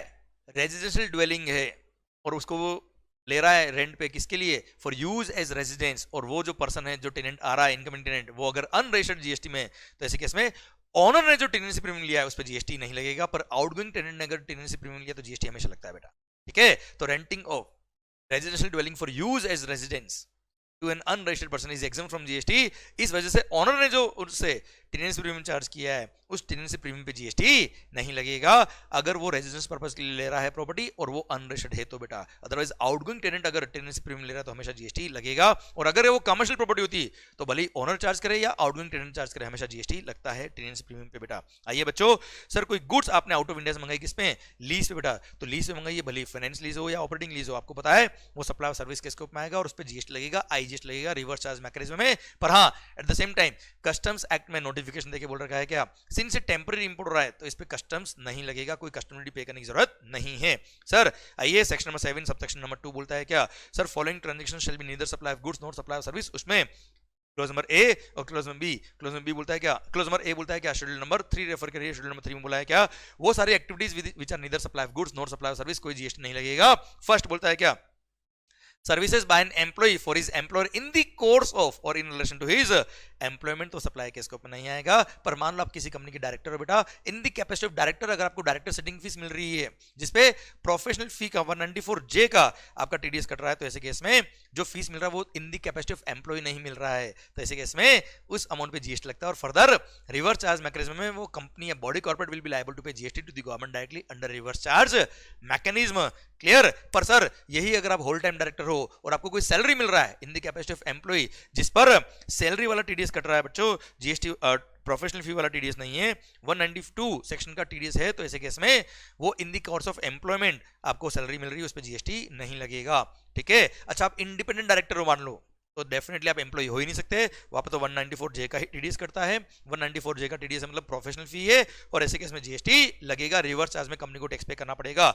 सर एक और सर्कुलर, अगर किसी एम्प्लॉय को आपने परक्विजिट्स दिए तो पर्क्स क्या है, these are a part and parcel of salary only which is given to the employee in relation to his employment only, इसलिए सप्लाई के स्कोप पर नहीं आएगा, उन परक्विजिट्स वगैरह पे जीएसटी नहीं लगेगा। जैसे कोई एम्प्लॉय अभी छोड़ के जा रहा है बेटा, पर सर उसके पास हमारी कंपनी का बहुत सारा नॉलेज है, उससे हमने 10 लाख रुपए दिए और बोला कि ये नॉलेज किसी और के साथ शेयर नहीं करोगे, उसको बोलते हैं नॉन कॉम्पीट फी, तो that is chargeable to GST क्योंकि not in the course of employment है बेटा वो। क्लियर? डन। नेक्स्ट क्या, किसी भी कोर्ट ने किसी भी ट्रिब्यूनल ने which is established by law for the timing in force, कोई भी फीस अगर चार्ज करी तो सप्लाई के स्कोप पर नहीं आएगा, जैसे high court, supreme court, district court, session court. Clear? या आईटीएटी, जीएसटीएटी, इन्होंने जो भी फीस चार्ज करी सप्लाई के स्कोप पर नहीं आएगा। जानना ये ट्रिब्यूनल एस्टेब्लिश्ड बाय लॉ है, ये आर्बिट्रल ट्रिब्यूनल नहीं है बेटा जो लॉयर्स बनाते बेटा, उसमें तो रिवर्स चार्ज में बिजनेस एंटिटी को टैक्स पे करना पड़ता है बच्चों के। ये ट्रिब्यूनल कौन से बेटा, दीज आर द ट्रिब्यूनल्स जो एस्टेब्लिश्ड बाय लॉ है, जैसे आईटीएटी हो गए, जीएसटीएटी हो गया बेटा, कस्टम्स से स्टार्ट हो गया बेटा, हाँ है ना भाई, customs, excise, service tax, appellate tribunal बच्चों। Okay done. सर एक और सर्कुलर आया, उसने बोला क्या, कंज्यूमर डिस्प्यूट रिड्यूसल कमीशन जो होता है जिसको हम कंज्यूमर कोर्ट बोलते हैं प्यार से बेटा, वो एक्चुअली कोर्ट नहीं है टेक्निकली, पर सारी एक्टिविटीज जो वो काम करता है, सारे फंक्शंस जो वो परफॉर्म करता है, जो भी ड्यूटीज उनको दे रखी है, जो भी जिम्मेदारी उनको दे रखी है, जो भी राइट्स उनको दे रखे हैं, वो सब कोर्ट के ही होते हैं, इसलिए उन्होंने जो फीस चार्ज करी उसको भी कोर्ट फी की तरह ही मानेंगे, उस पर भी जीएसटी नहीं लगेगा। फिर सर देश के नेता लोग बेटा, सर अगर आप मेंबर ऑफ पार्लियामेंट हो, मेंबर ऑफ लेजिस्लेटिव असेंबली हो, या म्युनिसिपैलिटीज या अदर लोकल अथॉरिटी के मेंबर हो, और पार्षद वगैरह होते हैं ना बेटा, क्लियर, या फिर सर आप इंडियन कॉन्स्टिट्यूशन ने कोई बॉडी बनाई, जैसे sir election commission of India, उसमें आपने कोई पोस्ट होल्ड करी हुई है, या सेंट्रल गवर्नमेंट या स्टेट गवर्नमेंट ने कोई बॉडी बनाई हुई है, लोकल अथॉरिटी ने कोई बॉडी बनाई हुई है, जैसे sir institute of chartered accountants of India, sir cost accountants of India, या कंपनी सेक्रेटरीज ऑफ इंडिया के जो इंस्टीट्यूट है उसमें आपने कोई central council member, regional council member, या द प्रेसिडेंट हो आप इंस्टीट्यूट के, और उस पोस्ट की वजह से अगर आपको कोई रेम्यूनरेशन मिलता है उस पोस्ट की वजह से, तो सर ऐसे केस में जो फीस आपको मिल रहा है उस पर जीएसटी नहीं लगेगा। पर सर आप सेंट्रल काउंसिल मेंबर हो और किसी कंपनी की ऑडिट करी आपने, ऑडिट फीस रिसीव हो रहा है, that is chargeable to GST. उस पोस्ट की वजह से देश के नेता लोग हो बेटा, उस पोस्ट की वजह से अगर आपको कोई रेम्यूनरेशन मिल रहा है तो उस पर जीएसटी नहीं लगेगा। देन अंतिम सेवा जो जा रहा है उससे क्या जीएसटी लेंगे बेटा, जाने वाले से कौन जीएसटी ले सकता है, तो services of funeral, burial, crematorium, mortuary services including transportation of the deceased, उस पर जीएसटी नहीं लगेगा। पैरा नंबर 5 बोलता है क्या, सेल ऑफ लैंड, अगर हमने लैंड बेचा that is sale of immovable property, neither supply of goods not supply of service, and sale of building, जैसे फ्लैट बेचा है but after getting completion certificate, तो सप्लाई के स्कोप में नहीं आएगा, इसलिए लिखा है क्या, subject to para number 5B of schedule 2, मतलब जो फ्लैट अंडर कंस्ट्रक्शन बुक हो गए वो सप्लाई के स्कोप में आएंगे, बाकी sale of building is neither supply of goods nor supply of service. यहां मैंने एक समरी के लिए दे रखा है, अगर आपने रेंटिंग पे दिया है, लीज पे दिया है, लाइसेंस पे दिया, लैंड या बिल्डिंग, सप्लाई ऑफ सर्विस होता है बेटा। Sale of flat et cetera before grant of completion certificate या फर्स्ट ऑक्यूपेशन, तो वो सप्लाई ऑफ सर्विस के स्कोप में आएगा, जीएसटी लगेगा। पर सेल ऑफ लैंड और बिल्डिंग आफ्टरवर्ड्स, अगर आपने बेचा है बिल्डिंग कंप्लीट होने के बाद, क्लियर, तो it is covered in schedule number 3, it is neither supply of goods nor supply of service, इस पे कोई जीएसटी नहीं लगेगा। अच्छा, एक सर्कुलर था, मान लो मैंने कोई लैंड परचेज करी, लैंड परचेज करके उसका मैंने डेवलपमेंट कराया, लैंड एकदम रॉ लैंड थी बेटा, उस पर जेसीबी वगैरह चला के लैंड को एकदम क्लीन कराया, एकदम उसको लैंड को एकदम प्लेन लैंड कर दिया, उसमें ड्रेनेज डाल दिया, बाउंड्रीज बना दी, और उसके बाद मैंने उस लैंड को बेचा। तो जब मैंने लैंड को बेचा तो डेवलप्ड लैंड ही तो है, तो sale of land is neither supply of goods nor supply of service. हाँ, उस लैंड को डेवलप कराने के लिए मैंने कॉन्ट्रैक्टर को 10 लाख रुपए दिए, तो जो उसकी फीस थी for all these activity, that is chargeable to supply, that is chargeable to GST, it is supply of service by him developer to land owner बेटा। पर जब लैंड मैंने बेची है, भले वो डेवलप्ड लैंड हो या कैसी भी लैंड हो, है तो लैंड ना यार, तो लैंड को बेचने पर कोई जीएसटी नहीं लगता। क्लियर। आइए पैरा नंबर 6 बोलता है क्या, actionable claims are neither supply of goods nor supply of service other than specified actionable claim, जो आपके काम आए होंगे बेटा। जुआ खेलोगे तो जीएसटी देना पड़ेगा, हाँ है ना भाई, खेला होगा ना भाई। अरे सर ड्रीम 11 पे टीम बनाया क्या, टीम बनाया तो लग गए। सर जंगली रमी पे आओ ना महाराज, महाराज पहुंच गए तो लग गए। तो सर जो बैट वैल्यू आपने लगाया that is chargeable to GST. Specified actionable claim means actionable claims involved in or by way of betting, casinos, gambling, horse racing, lottery or online money gaming. Sir ये सब specified actionable claim है, इसको छोड़ के बाकी सब पे GST नहीं लगता। पर सर इन एक्शनेबल क्लेम पे जीएसटी लगता है, वो भी 28% लगता है। ध्यान रखना, लॉटरी टिकट जो है उसमें जो प्राइस होती है, face value of the lottery ticket या प्राइस जो स्टेट गवर्नमेंट ने अपने ऑफिशियल गजट में नोटिफाई करी है, वो प्राइस या जो face value divide by 128 into 100 whichever is higher, जो अमाउंट आएगा that is value of supply. मतलब इसको इंक्लूसिव जीएसटी मानते हैं। बाकी जितने भी betting, gambling, casinos, horse racing, online money gaming, जो आप पैसा लगा रहे हो, bet value, that entire value is chargeable to GST. उस पर 28% टैक्स लगता है अलग से ऊपर से बेटा। 1 लाख का जुआ खेला तो 28,000 रुपए जीएसटी पे करो आप बेटा। Clear, done. And sir illustration देखिए, मैंने एग्जांपल दे रखा है, जैसे Asrec India limited asset reconstruction companies क्या करती है, एनपी अकाउंट को परचेज करती है, तो दैट इज एक्शनेबल क्लेम, उस पर कोई जीएसटी नहीं लगता। सर आइए पैरा नंबर 7, आपने सर सिंगापुर से गुड्स खरीदा और जापान बेच दिया without bringing the goods in India at all, तो ऐसे केस में उस पर सप्लाई नहीं होगा, कोई जीएसटी नहीं लगेगा। फिर आपने कोई गुड्स इंडिया में इंपोर्ट किया, कस्टम वेयरहाउस में स्टोर किया और वहीं पे आपने गुड्स को बेच दिया without clearing the goods for home consumption, तो वो भी सप्लाई के स्कोप में नहीं आएगा। प्लस आपने हाई सी सेल किया बेटा, आपने सिंगापुर से गुड्स इंपोर्ट किया इंडिया में, पर इंडिया में आने से पहले ही आपने किसी को बेच दिया, high sea sale, again it is neither supply of goods nor supply of service, इस पे जीएसटी नहीं लगेगा। क्योंकि जब इन गुड्स पे कस्टम क्लियरेंस कराते हैं हम, तब उस टाइम पर सर वैसे भी आईजीएसटी लगता है, वो भी हायर वैल्यू पे लगता है, जो हम कस्टम में पढ़ेंगे बेटा। सर आइए section number 7 subsection 2 clause number B बोलता है क्या, गवर्नमेंट के पास पावर है कि गवर्नमेंट ने कोई भी एक्टिविटी परफॉर्म करी है एज अ पब्लिक अथॉरिटी, तो इट वो नोटिफाई कर सकते हैं उस एक्टिविटी को। ये transaction neither supply of goods nor supply of service होगा। एट प्रेजेंट 2 एक्टिविटी नोटिफाई करी गवर्नमेंट ने, अगर central government, state government, union territory या लोकल अथॉरिटी ने कोई ऐसा काम किया है जो आर्टिकल नंबर 243W या 243G में कवर है, सर जैसे मुंबई को साफ सफाई करने वाला काम सर सेंट्रल गवर्नमेंट ने ले लिया, तो वो काम का कवर है कहाँ, म्युनिसिपैलिटी के काम है आर्टिकल नंबर 240W में। तो सर ऐसे केस में जो भी एक्टिविटी परफॉर्म करी central government, state government, union territory या लोकल अथॉरिटी ने, जो एक्टिविटी आर्टिकल नंबर 240W या 243G में कवर, तो ऐसे केस में it is neither supply of goods nor supply of service, कोई जीएसटी लगेगा ही नहीं। और ध्यान देना, जो सप्लाई के स्कोप में नहीं आता ट्रांजेक्शन, वो टर्नओवर का पार्ट भी नहीं बनते, वो सप्लाई ही नहीं है, एग्जाम नहीं कहते उसको, सप्लाई ही नहीं है। सेकंड, दारू, अरे दारू पीने की बात नहीं कर रहा हूं, दारू बेचने की बात भी नहीं कर रहा हूं, पर दारू बेचने के लिए you need the liquor licence. Liquor licence कौन देता है बेटा, स्टेट गवर्नमेंट। तो उसके जो आपने एप्लीकेशन फी या लाइसेंस फी पे करी है टू सर्व द लिकर, जैसे होता है ना रेस्टोरेंट वगैरह में सर्व करना है तो लिकर लाइसेंस होगा तो ही सर्व कर सकता है रेस्टोरेंट, या शराब की दुकान जो होती है वहाँ पे शराब तभी बेच सकते हो जब वहाँ पे लाइसेंस है एल्कोहलिक बेचने का, उसके लिए लाइसेंस फी, एप्लीकेशन फी जो पे करी, that is neither supply of goods nor supply of service, उस पर जीएसटी नहीं लगेगा। आइए सर एक सर्कुलर सिक्योरिटीज लैंडिंग स्कीम में अगर आपने सिक्योरिटीज लैंड करी है तो सर बोरोर ने जो आपको फीस दी है lending fee, that is chargeable to GST, क्योंकि आपने सिक्योरिटीज बेची नहीं है, लैंडिंग फी जो लिया है that is chargeable to GST, पर यहाँ पे रिवर्स चार्ज मैकेनिज्म लगता है और borrower will be liable to pay GST to the government directly under reverse charge mechanism, और इस पे आई जीएसटी लगता है, ध्यान रखिएगा बेटा। सेकंड थिंग, बीच में जो अप्रूव्ड इंटरमीडिएट होता है ब्रोकर, वो ब्रोकर भी क्या करेगा सर, जो फीस ले रहा है उस पे जीएसटी पे करेगा, पर वहां पे फॉरवर्ड चार्ज मैकेनिज्म में ब्रोकर खुद टैक्स पे करेगा अपने कमीशन पे, अपने मार्जिन पे बेटा। Okay done. आइए बच्चों, अब आ रहा है क्या सर, अच्छा ये एक समरी दे रखी मैंने डायग्राम की, अगर कोई भी ट्रांजेक्शन सप्लाई है कि नहीं है, सप्लाई के स्कोप में आता है कि नहीं आता, कैसे डिफाइन करने का। सबसे पहली बात देखो, क्या वो section number 7 sub section 1 clause number A में आ रहा है? नहीं, close number double A B C में देखिए बेटा। अगर वो फॉर अ कंसिडरेशन है तो close number A double A B में देख लेना बेटा। विदाउट कंसिडरेशन है तो क्लोज नंबर सी मतलब शेड्यूल नंबर 3 देख लेना। वहां कवर नहीं मतलब सप्लाई नहीं, सप्लाई नहीं मतलब बात ही खत्म हो गया बच्चों, ठीक है। पर अगर वो सप्लाई के स्कोप में आ रहा है फिर देख लेना क्या section number 7 sub section number 2, क्या वो शेड्यूल 3 में कवर तो नहीं है, या गवर्नमेंट नोटिफाई तो नहीं किया है। अगर वो नोटिफाई कर दिया या शेड्यूल 3 में कवर है मतलब neither supply of goods not supply of service, वो सप्लाई के स्कोप में नहीं आएगा। अब कोई ट्रांजैक्शन सप्लाई के स्कोप में बच गया तो सप्लाई होगा, पर मेगा एग्जम्पशन लिस्ट जरूर देख लेना। मेगा एग्जम्पशन लिस्ट में अगर किसी सर्विस को या किसी गुड्स को एग्जाम किया हुआ है तो वो भी एग्जाम रहेगा। क्लियर डन, भारत माता की जय। आइए बच्चों सेक्शन नंबर 8 पढ़ते हैं हम, क्या composite and mix supply. I hope ये रिविजन्स आपको मदद कर रहे हैं, ये इफेक्टिवली आपका रिवाइज हो रहा है कंटेंट। क्लियर, मजा आ जाए तो कमेंट में लिख देना माहौल जबरदस्त शानदार। सर ध्यान देना, composite and mix supply section number 8 बोलता है क्या सर, अगर आपने मोर देन वन सप्लाई साथ में करी बेटा तो ऐसे केस में अगर वो नेचुरली बंडल्ड है, इफ दो supplies are made together in conjunction with each other in the ordinary course of business, तो ऐसे केस में हो गया क्या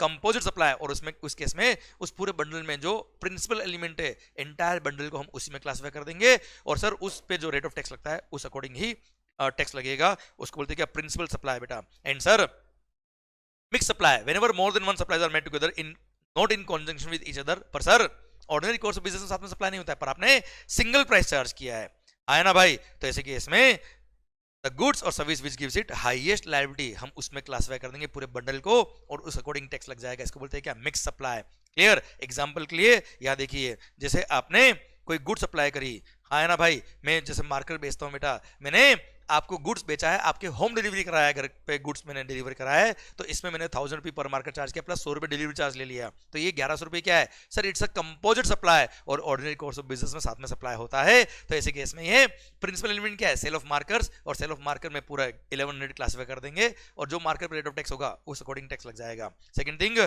सर, मान लो मैं ग्रोसरी शॉप वाला हूँ बेटा, जहाँ पे मैंने एक कॉम्बो बनाया है बेटा, कॉम्बो क्या, चलो स्वीट शॉप है बेटा, उस कॉम्बो में क्या है, कुछ मिठाई है, कुछ नमकीन है, कुछ ड्राई फ्रूट्स है, कुछ बिस्किट्स है, कुछ कुकीज वगैरह है, और सर ये कॉम्बो बना के मैंने 2000 रुपये में बेच दिया बेटा, सिंगल प्राइस चार्ज किया है, तो ऐसे केस में इट्स मिक्स सप्लाई, क्योंकि ये ऑर्डिनरी कोर्स ऑफ बिजनेस में साथ में सप्लाई नहीं होता है, it is called mix supply. और मिक्स सप्लाई करे तो इसमें कोई भी गुड्स जो हाईएस्ट लायबिलिटी देगा सर उस गुड्स में क्लासिफाई कर देंगे और अकॉर्डिंग टैक्स लगेगा बच्चों। ये मैंने प्रिंसिपल सप्लाई किया, ये मैंने कंपोजिट सप्लाई और मिक्स सप्लाई का कॉन्सेप्ट आपको समझाया। अब कुछ एग्जांपल लेता हूं आपके लिए सर्कुलर के थ्रू बेटा।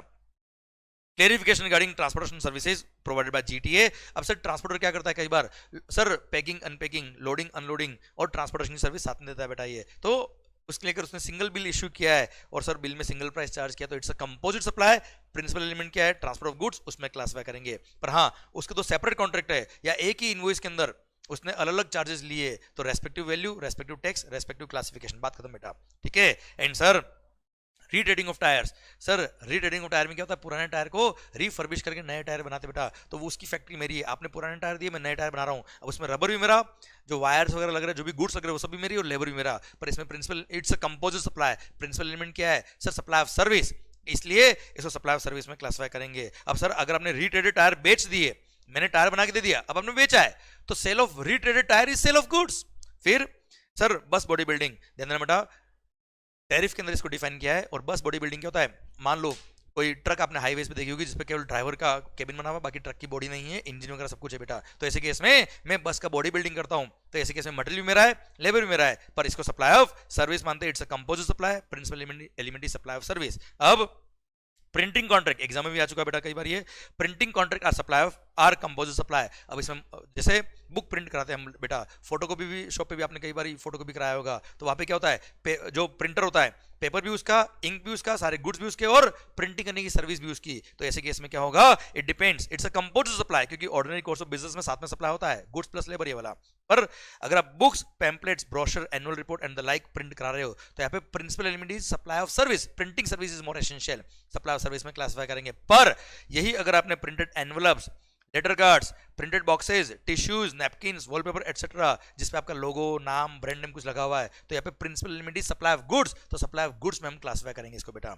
आइए सर, कार, एक्टिवा, बाइक वगैरह का जब आप सर्विस कराते हो बेटा, देखना जब सर्विस का बिल आता है, उसमें अगर उसने सिंगल बिल लिखा है जिसमें लेबर, मटेरियल सब कुछ है, और उसमें अलग अलग बाइफर्केशन नहीं किया, तो ऐसे केस में हम इसको सेल ऑफ गुड्स में क्लासिफाई करेंगे या सप्लाई ऑफ सर्विस में क्लासिफाई करेंगे। It depends on case to case. पर अगर मान लो, देखना कार की सर्विसिंग, बाइक की सर्विसिंग जब कराते हो, तब ऑथराइज सर्विस सेंटर क्या करते हैं, सारे पार्ट्स, कंपोनेंट्स जो मटेरियल लगे होते हैं उसका बिल अलग लिखा है, और उसी बिल में लेबर चार्जेस अलग लिखते हैं बेटा। तो ऐसे केस में रेस्पेक्टिव वैल्यू, रेस्पेक्टिव टैक्स लगेगा, बात खत्म बच्चों। सर, बेटिंग गैम्बलिंग के बारे में मैं आपसे ऑलरेडी बात कर चुका हूं कि जो एंटायर बेट वैल्यू है, that entire bet value is chargeable to GST with example मैंने आपको पढ़ा दिया बेटा। जैसे एडमिशन कैसीनो हो गया, क्लियर, आप वहां पे कुछ जुआ वगैरह खेल रहे हो, क्लियर, तो ऐसे केस में हॉर्स रेसिंग वगैरह इन सब पे जीएसटी लगता है। जो बेट वैल्यू आपने लगाया है उस पे पूरे पे 28% टैक्स लगेगा।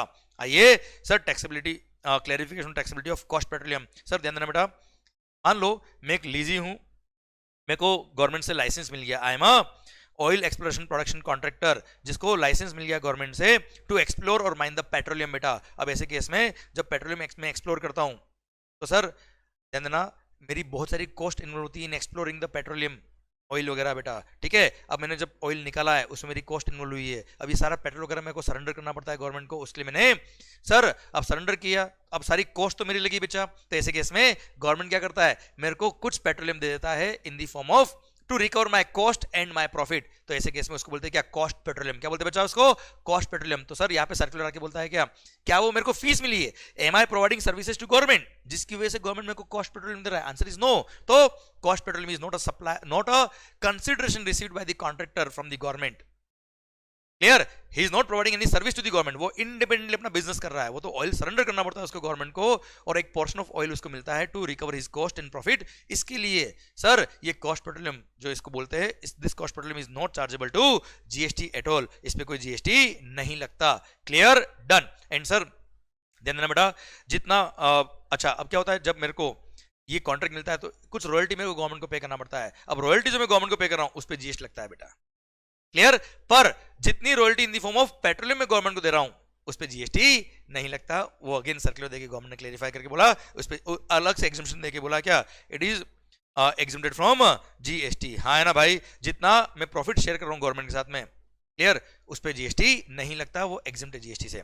जो रॉयल्टी में गवर्नमेंट को पे कर रहा हूं उस पे जीएसटी लगता है, पर royalty in the form of petroleum दे रहा हूं उस पे जीएसटी एग्जम्प्ट है बेटा। आइए बच्चों, सर अब ये क्या, प्रायोरिटी सेक्टर लेंडिंग सर्टिफिकेट्स, ध्यान देना बेटा, प्रायोरिटी सेक्टर लेंडिंग सर्टिफिकेट्स जो आरबीआई के नॉर्म्स के हिसाब से फ्रीली ट्रेडेबल होते हैं, these are like freely tradeable duty credit scripts. तो इनको, ये कोई शेयर्स नहीं है, ये कोई सिक्योरिटीज नहीं है, these are treated as goods, और प्री जीएसटी रिजीम में भी इनको गुड्स माना जाता था, इसलिए अगर इसको आपने बेचा है तो it is chargeable to GST. हाँ, वो एक बात अलग है कि सर रेट ऑफ टैक्स इन पे 0 दे रखा है, या जो भी रेट ऑफ टैक्स दे रखा है वो टैरिफ का काम है बेटा, यहाँ पे जीएसटी लगता है, वो भी आईजीएसटी लगता है। और खास बात, गुड्स का रिवर्स चार्ज मैकेनिज्म हमारे सिलेबस में आता है, वहां पे लिखा है प्रायोरिटी सेक्टर लेंडिंग सर्टिफिकेट अगर कोई सेल कर रहा है, कोई बैंक या फाइनेंशियल इंस्टीट्यूशन किसी दूसरे बैंक या फाइनेंशियल इंस्टीट्यूशन को, वहां आईजीएसटी लगेगा, और recipient will be liable to pay GST under reverse charge mechanism, clear, done. And sir अब आता है क्या, अगर होल्डिंग कंपनी ने सब्सिडी कंपनी में कोई शेयर्स हेल्ड किए हुए बेटा, तो mere holding of the shares by the holding company in the subsidiary company is neither supply nor supply of goods nor supply of services, clear, कोई supply नहीं है यार, वो तो शेयर्स खरीदे उसने यार, तो शेयर खरीदना या शेयर होल्ड करना, that's a pure transaction in securities, और securities are neither goods nor services, इस पे कोई जीएसटी की बात नहीं आती है। इसलिए mere holding of the shares in the subsidiary company by the holding company पर से, मतलब केवल इतना ही काफी नहीं है टू कॉन्स्टिट्यूट टैक्सेबल सप्लाई, और इस पे जीएसटी नहीं लगेगा। And sir cinema hall, movies वगैरह में, सर अरे मूवीज देखी होगी बेटा आपने, नहीं तो सर ऐसा सर टाइम निकालना पड़ेगा पढ़ाई करने के बाद।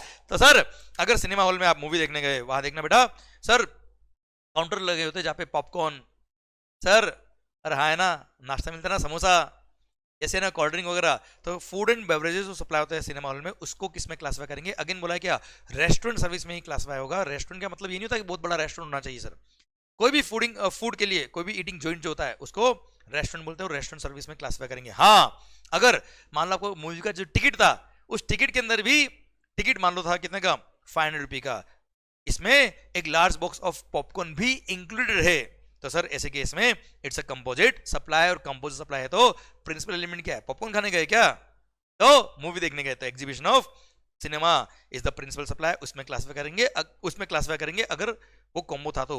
पर अगर आपने अलग से पॉपकॉर्न खरीदा है, अलग से आपने कुछ फूड आइटम परचेज किया है वहां से, तो ऐसे केस में वो सेल ऑफ सर्विस कहलाएगी, रेस्टोरेंट सर्विस के स्कोप में क्लासिफाई होगा बेटा। इसी के साथ भारत माता की जय, और इसी के साथ ये चैप्टर नंबर 1 ये हमारी शुरुआत हो गई सर रिवीजन लेक्चर्स की, खत्म होता है अब। एंड सर क्या लिखा है बेटा आपके लिए, CA means challenge it, her chapter her topic जो आप पढ़ रहे हो उसको एज अ चैलेंज लीजिए आप, achieve it and loop it and you will be a chartered accountant, और अगर आप कॉस्ट अकाउंटिंग कर रहे हो तो you will be a cost accountant और अ कंपनी सेक्रेटरी। भारत माता की जय। जीत आपकी होगी क्योंकि तैयारी जीत की आप कर रहे हो, तैयारी जीत की तभी होगी जब आप पूरा कंसंट्रेशन से पढ़ाई कर रहे हो, माहौल बना रहे हो। और हाँ ध्यान देना बच्चा, जब तक आपका सर ध्यान देना, हारता वही है जो खुद से हार जाता है, पर अगर सर जीतता वही है जो ठान लेता है।